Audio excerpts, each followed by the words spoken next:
All right, like, subscribe, comment, share your favorite moments, your uh least favorite moments too about this film.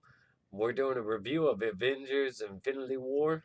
Finally, uh this film is such a massive undertaking. It is the combination of all these films finally leading to this one film here. Of course, it gets split into two parts, but nonetheless, it's amazing. I really wish my friends were here to see the conclusion to this, even though it is just part one. It's they were looking forward to it. They're no longer here. Um, let's get into this film. First, I'd like to address the negatives because I do have a few problems with this film. For one, the way it starts, the way it opens.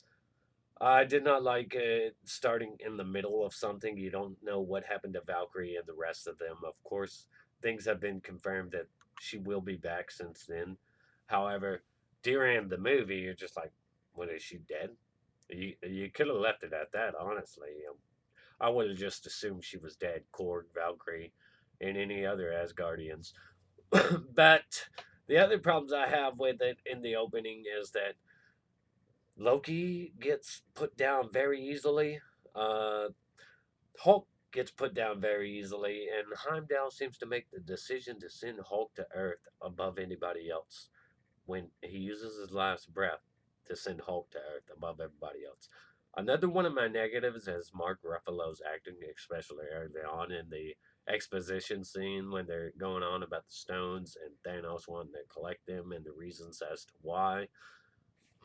I found Mark Ruffalo's acting a bit cringeworthy, and I found lines like, "What do you mean you broke up? Like the Beatles, like a band?" Like I found that. I found that like, do you think your audience is ignorant? Why would you have him say this line? Um, for Doctor Strange, yeah, well, I'll get into that in a minute. My other negatives really are Vision getting nerfed. Yeah, I found Vision being nerfed. I really didn't like it. I mean, you see the incredible amount of power he has in Age of Ultron. He's an absolute powerhouse, but since then, you haven't got to see that.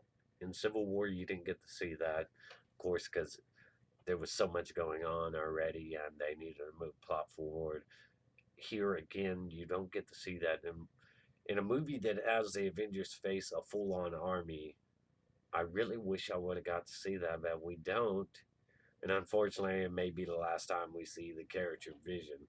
I found some other things negative to, for instance, Wakanda Forever, but really that's the media, that's the shield media's fault more than anybody's.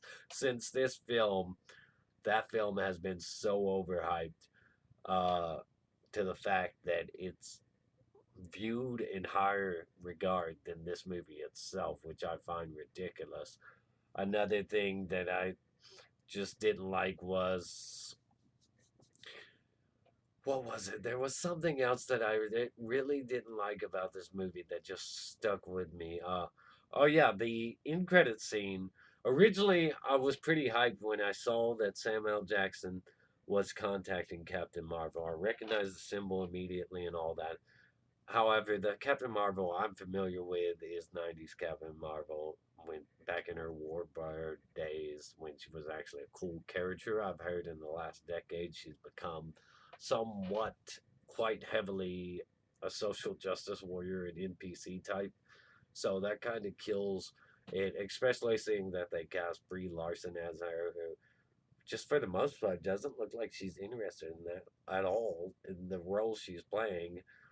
Or maybe I'm just biased because her weird racist comment about white men not liking her movie.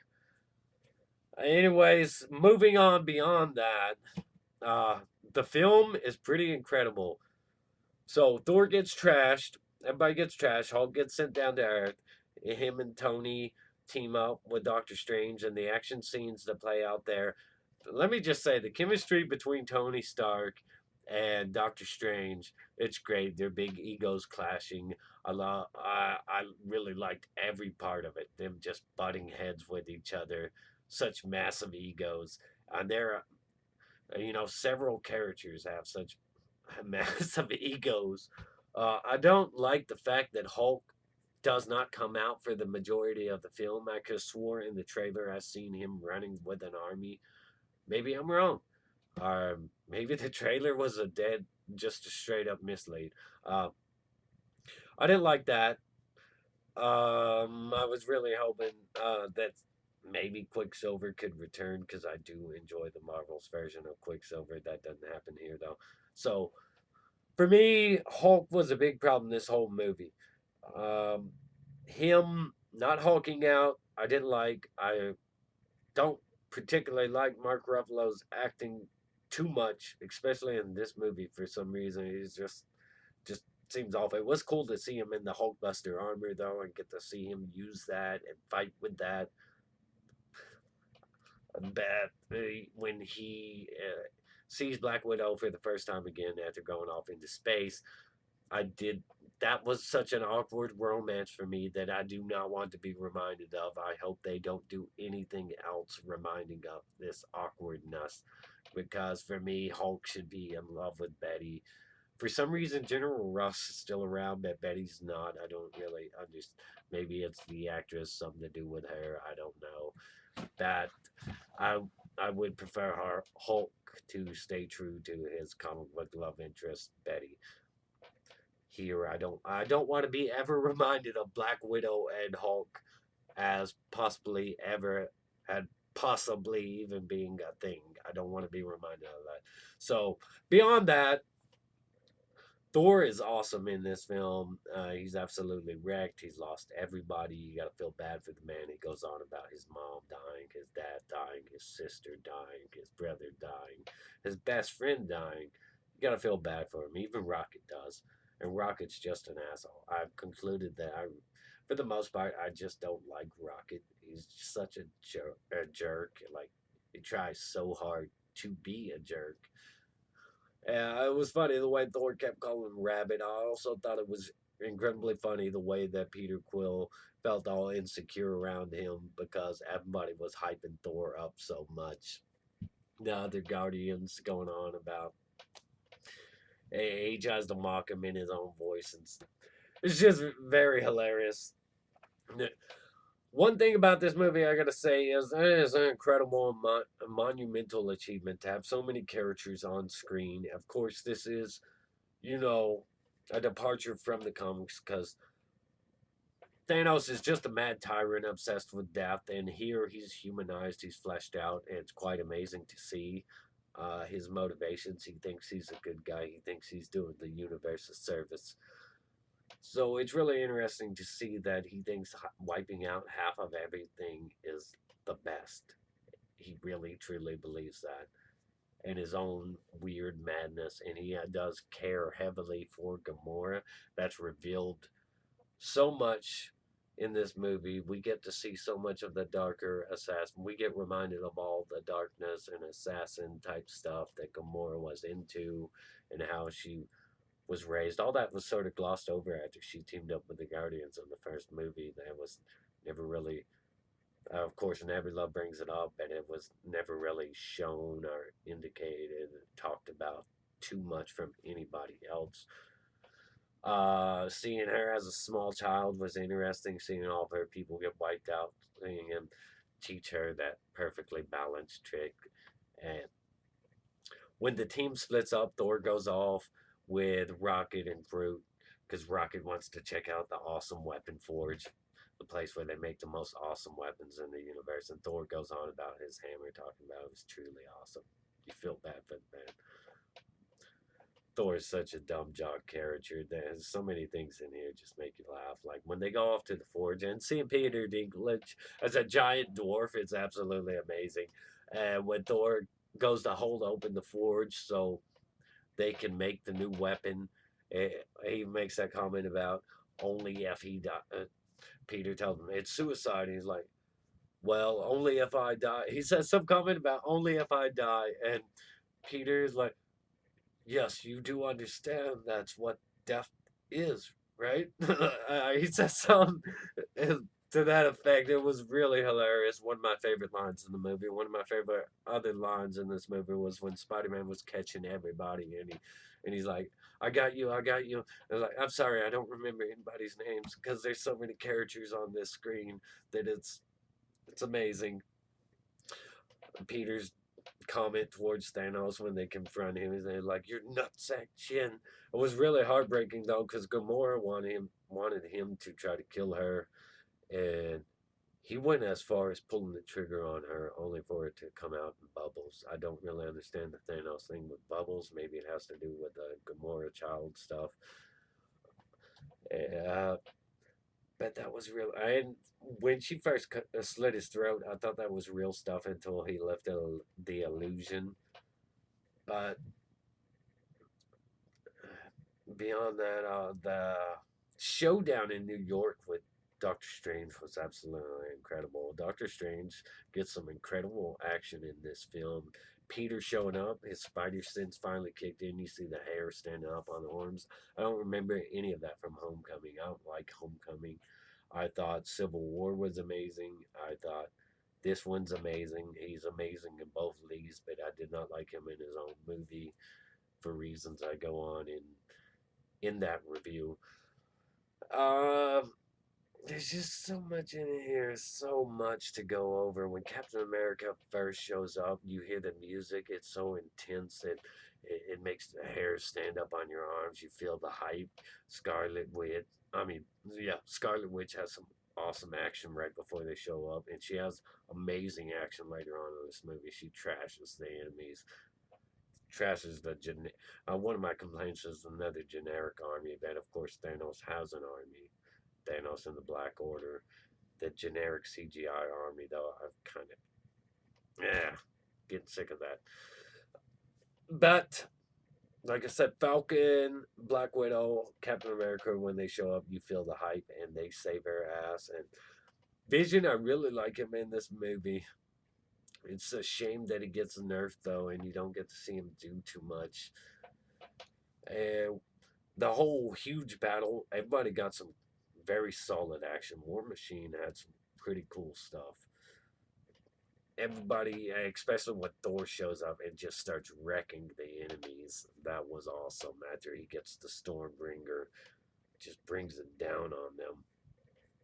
Seeing Rocket interact with characters like Winter Soldier was pretty cool. And later in the movie when they're on Titan and they get in a fight, the mix up, the Guardians, Iron Man and Doctor Strange and Spider Man get in a fight with the Guardians, both thinking that they're working for Thanos. That was hilarious. And when they come to work together, one of the funny things that Manta says, that just completely throws Tony and Peter off is when Manta says, "We're gonna kick names and take ass." That was absolutely funny, and that kind of sounded like rape. And Doctor Strange runs through all the possible futures. Here's the thing: is some people get mad at Peter Quill's. A lot of people were actually mad at Peter Quill and Doctor Strange for some decisions they made, particularly Peter Quill making the decision to his emotions cloud his judgment when he finds out Thanos killed Gamora. He loses it, and when everybody's got Thanos wrapped up in this tug of war session where they've got him, and Mantis has him tranquil, Peter loses cool when he finds out Gamora's dead, and it's really heartbreaking for him. But he loses his cool and he starts hitting them, and he breaks it when they were so close to doing it, and people, you know, they get pissed at Peter for that. It's necessary for plot. You should have known it was coming. It's a really heartbreaking scene for Peter. You got to understand his character motivations, even though the stake of the universe is that Peter's, a guy that's based a lot off his feelings. As far as Doctor Strange's decision, well, that's a no-brainer. He said to Iron Man and Peter straight up, like, if it comes down between you and the kid or the universe, I'm choosing the universe. And then when he runs the futures, he says there's 14 billion and 600 and something, and only one in which they achieve victory. So when it comes down to it, in Thanos is about to kill Tony, and he says he's going to give him the stone to spare Tony. You already know that he knows why they win and he knows how to win, so you know this plays right into that. So I didn't understand why some people got pissed at Doctor Strange for that. Doctor Strange went badass when he multiplied himself into tons. Everybody was fighting Thanos. It's quality, hardcore action scenes. Really enjoyed a lot of that. And the biggest things though is, you know, Spider Man. Spider Man is way better in here than in this movie. Thor steals the show when he shows up on that battlefield with that hammer. And for a second there, I thought he was going to kill Thanos. But Thanos surprisingly wins, which makes it quite different from most Avengers movie. Well, technically, they lost in Civil War too. Tony, for me, not making that phone call to Captain America just because, his bruised ego or whatever. That's just. Some people side with Cap, some people side with Tony. Me, I side with Cap because Tony's such like a guilt motivated hypocrite that, wants to force other people to basically fit his ideology, his guilt motivate. It's kind of like a social justice warrior, and I'm all Team Cap. Those Avengers are my Avengers. Tony's Avengers, whatever. I, he can have his Avengers. That because I really understand Cap more so than Tony. And Cap is a very morally strong, driven character. I really thought that some of the main older characters would die in this movie. I was expecting it, but for the most part, it's all the new characters that get dusted, which is a dead giveaway that they'll all be back. And it's a dead giveaway too that it'll be the main Avengers that it's got to buckle down and focus to just them to have them solve this because they're the ones it started with. So it made sense plot wise, but there were some really heartbreaking moments in here, like Thor or like Peter having to fire that gun, even though it turned to bubbles. Peter having to fire that gun, it was heartbreaking to see him like push himself into doing that. Peter also finding out Gamora was dead. Nebula's face finding out Gamora was dead. You could feel that she was really sad and broken up about it, even though she didn't cry or anything. You could just see in her face, very expressive for the actress. Uh, Other things, Thor going on about his hammer and all his dead family and friends. That's pretty heartbreaking. Peter, when he's getting dust, he's like, "Please, Mr. Stark, I don't want to go. I don't want to go." That was really heartbreaking, even though he'll be back. Still one hell of a performance, man. Another thing that was really heartbreaking was the most heartbreaking was Scarlet Witch having to kill Vision just to have Thanos reset that and kill Vision himself. That's really devastating for that character. Really sucks that they dusted her too. I really want to see Scarlet Witch and them get more time, but of course she's getting her own series, so we'll get to see that. But I doubt it's gonna be, high quality action. Uh yeah, I was surprised that they dusted it, but it made sense. I understood why. The end credit scene teasing out the Captain Marvel, I already talked about that. And now I'm not so sure how I feel about that, especially since I've seen the trailers and I'm not really too happy with that. So I don't know. That could be the turning point for the MCU where it goes south, especially since their behavior about Black Panther movies, like it's the greatest thing that's ever happened. Like it's the only black superhero movie that's ever happened. Anyways, I thought the chemistry between all the actors, the music, the fight scenes, the action was pretty hardcore, pretty awesome. Everybody was great, except, like I said, I wasn't particularly fond of Mark Ruffalo and the lack of Hulk. The Guardians, funny as always. You know, always funny. The way people bounce dialogue off each other in here, it's great, and it's finally great to see all these characters come together after all this time, all these movies. I finally built to this, and it's amazing to see it play out. I really wish my friends were here to see that. My cousin and my best friend. I really wish they would have got to see that. But I give this movie a solid 10 out of 10, even though I have negative things about it. Like I said, I have some negatives about it. I do give it a solid 10 out of the 10 because I'm not going to undervalue or underestimate the monumental achievement that it absolutely is. I do not know how the Shield media wants to rank Black Panther with some, shower it with awards over this one. It's completely ridiculous. Don't get me wrong, I like Black Panther, but they're shilling their social justice mentality is making me really reevaluate the rating I placed on that. I gave it an 8 out of 10, and now I'm kind of like feeling like it's a 6 out of 10. Just because the media won't shut up about it. Like, uh, anyways, Avengers Infinity War. I want to like, comment, subscribe, hit that notification bell. But I want you to comment below your favorite moments and your least favorite moments. Tell me about the positives and negatives you had in this film, how you felt about it. What were your favorite moments? What were your least favorite moments? What did you like the most? What did you like the least? What did you just flat out dislike or hate, if anything? 10 out of 10 for me. Like, subscribe, hit that notification bell. Stay awesome.